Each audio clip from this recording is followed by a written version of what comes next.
to a reading from The Lucasian Legacy, the Lucasian Professorship of Mathematics at Cambridge University, 1663 to 1993, by Robert Bruen, as read by his son, Garth Bruen.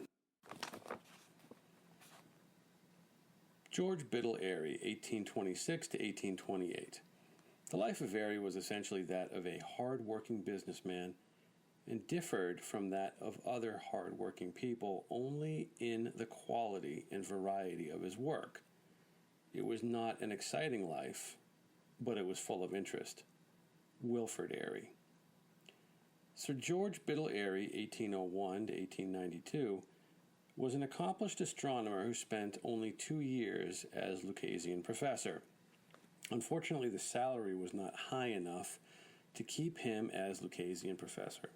He moved to the Plumian Professor of Astronomy in 1828. In 1835, the position of Royal Astronomer was offered and accepted by Airy. He is therefore mainly remembered as the Astronomer Royal, the post in which he spent the major portion of his professional life. During his professional life, Airy was honored in many ways. He was elected to the Cambridge Philosophical Society after graduating from Cambridge in 1823. The Royal Society of London awarded him the Copley Medal in 1831 for his work in optics. The Royal Society of Edinburgh elected him to membership in the spring of 1835. The French Academy elected him correspondent in the same year, in 1836. The Royal Society of London elected him to membership and awarded him the Royal Medal in 1845 for a paper on the Irish tides. Also in 1845, Airy was elected president of the Royal Astronomical Society. The Academy of Brussels elected him to membership in 1853. He was awarded the Prussian Order of Merit the following year. In 1862, Cambridge presented Airy with an honorary degree, the LL.D. He was elected president of the Royal Society of London in 1871. The Institut de France nominated Airy to a foreign associate membership in 1872 when Sir John Herschel died, opening a position. Airy was also nominated in 1872 for a Grand Cross in the Imperial Order of the Rose of Brazil. He was knighted in July 1872 by the Queen after having declined the offer on 3 previous occasions. The 10th Lucasian professor, Airy, had attended Trinity College, Cambridge, graduating in 1823 as a senior wrangler and winner of the Smith's Prize. He was elected a Fellow the following year. He was Caesar while at Cambridge. In fact, were it not for the generosity of his uncle, he would not have been able to attend Cambridge. He was examined in 1823 for the Smith's Prize by Professor Robert Woodhouse and Professor Thomas Turton, both of whom were Lucasian professors. On that date, Turton was the Lucasian professor, but 3 years later, Airy succeeded him. Airy defended his thesis publicly in Latin, won the title of Senior Wrangler, and passed the written and oral examination of the Tripos. He was well known for his abilities in Latin and ancient Greek, in addition to his extensive mathematical skills. Professor William Whewell alerted Airy in 1826 that Turton was leaving the Lucasian chair, suggesting strongly that he compete for it.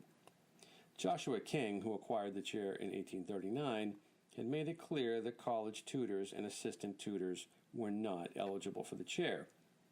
The salary of an assistant tutor was £150, and that of the Lucasian chair only £99. So Airy had to make a serious decision. Professor George Peacock persuaded Airy that the value of holding the position overshadowed questions of money, so Airy competed for the chair. There were 2 other candidates, Dr. Edward French of the Jesus College and Charles Babbage. French withdrew when Babbage stated he was about to start legal proceedings over the election. This seems to have begun the rivalry that Airy and Babbage continued for many years. Babbage became Lucasian professor 2 years later when Airy left the post for the Plumian chair. Woodhouse was the Plumian Professor of Astronomy when Professor Peacock intervened on Airy's behalf, suggesting that Woodhouse was not expected to live much longer and that Airy should succeed him. Airy announced his candidacy soon after Woodhouse died. He moved into the Plumian Professorship in 1828 and became the director of the Cambridge Observatory. In 1835, he rose to the position of Astronomer Royal, which he maintained for 46 years. It was an unfortunate occurrence that Airy had a long-standing battle with Babbage. The struggle with Babbage was typical of the temperament of Airy, who was known for his sarcasm and somewhat caustic personality.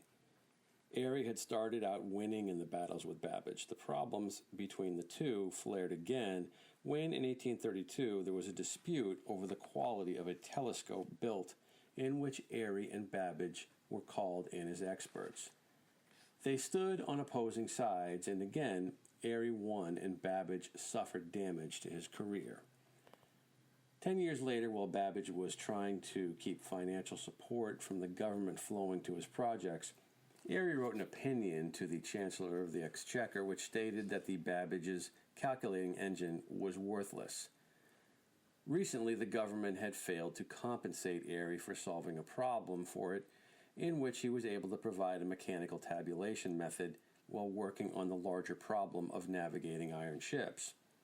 Airy took out his anger by preventing Babbage from receiving compensation by rendering this opinion. It was probably doubly satisfying for Airy to shut down the source of Babbage's funds, as well as stop the government from progressing with the automation of calculations and record keeping.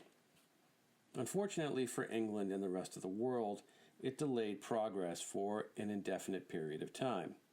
In 1854, the conflict continued between the two during the Battle of the Gauges in England. There was a struggle over the standards for railroads, because two gauge sizes of track were in use, causing the expected problems of incompatibility. Airy championed the side of the narrow gauge and Babbage on the wide gauge. Again, Airy won. Later, when Airy was the director of the Royal Observatory in 1854, Babbage was a member of the Board of Visitors for the observatory. The squabble this time was over Airy giving money and information to a researcher, both supplied by the British government. Airy came out ahead as usual. One of the benefits of the Lucasian Professorship was a membership on the Board of Longitude, which paid £100 as long as 4 meetings were attended. Airy was also an examiner for the Smith's Prize and gave lectures while holding the chair. Combined with the £99 paid from the Lucasian chair, it was still not enough to support himself. To show the magnitude of the problem, Airy was paid £1,000 in 1855 as Astronomer Royal. Airy published numerous papers concerning Cambridge and its history, professorships, and religious issues. A few papers on Tripos and the Smith's Prize were aimed at improving them. Airy spent the majority of his time and effort in astronomy, however, publishing an enormous number of books, papers, and official reports.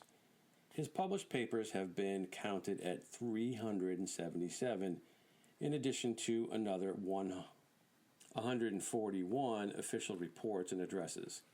The publications span a 63-year period, averaging over 8 papers per year, not counting books. He was a practical man with his work directed at application, not theory. The following quote is taken from a letter he wrote after reviewing the Tripos examinations for Cambridge in 1859. I have looked very carefully over the examination papers and think them on the whole very bad. They were utterly perverted by the insane love of problems and by the foolish importance given to wholly useless parts of algebraic geometry. For the sake of these, every physical subject and every useful application of pure mathematics are cut down or not mentioned. Thus, the major portion of his work was practical in nature, addressing such tasks as determining the mass of the planet Jupiter and its period of rotation, calculating the orbits of comets, and cataloging the stars. His lifelong work covered the topics of numerical lunar theory, the transits of the planet Venus, and eclipses. He was responsible for the production as well as being the keeper of records of the official astronomical data by virtue of his position as Astronomer Royal. He even went back in history to correct existing records and to integrate the data into current records. He worked on an eclipse recorded by Thales of ancient Greece and Old Chinese astronomical records. He made corrections in the records of the Royal Observatory while he was Lucasian Professor. Airy was a stickler for detail and correctness. One of his papers was a report on the corrections to the orbit of the moon from records dating from 1750 through 1830. Since computers at the time were not machines, but rather people doing calculations by hand, the effort was a tedious one. Airy's main work was in astronomy, but he was involved in many other areas, including magnetism and horology.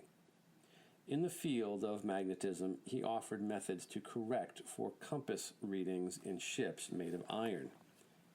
Airy suffered from astigmatism, and in 1825 designed the first eyeglasses to correct it. He published a paper called On a Peculiar Defect in the Eye and a Mode of Correcting It. The problem of astigmatism and its potential corrections had been known since the time of Isaac Barrow, but Airy was the first one to design lenses that worked. Everyone who has suffered from astigmatism since that time owes him a debt of gratitude for the corrective eyeglasses that they wear. Airy was interested in poetry, history, theology, antiquities, architecture, engineering, and geology. He published papers on Caesar, including the location in Britain of his landing and departure. Airy was liberal in his views on religion in the sense that he was independent in his own interpretation of Scripture. During his tenure at Cambridge, there was a great deal of controversy on the issue of required religious tests for MA degree candidates.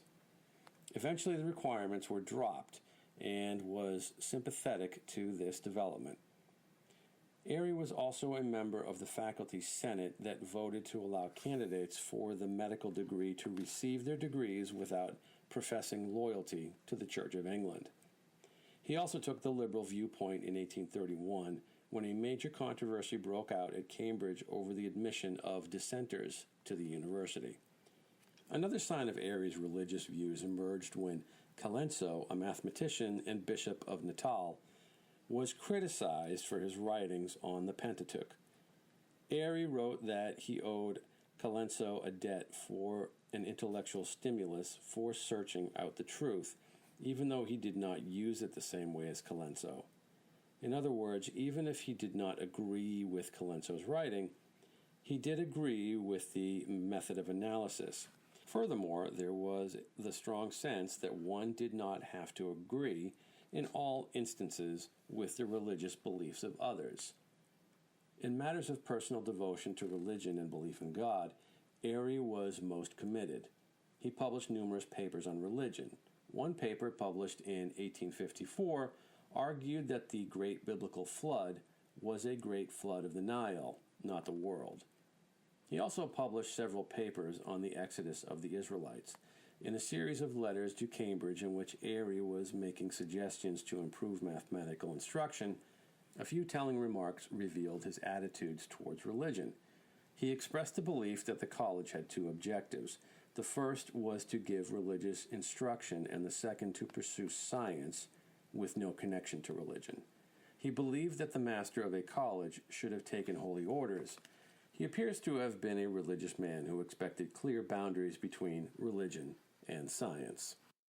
Thank you for listening to this segment of The Lucasian Legacy, the Lucasian Professorship of Mathematics at Cambridge University by Robert Bruen. To learn more or support this podcast, go to lucasianchair.org or our Instagram account, Lucasian Legacy.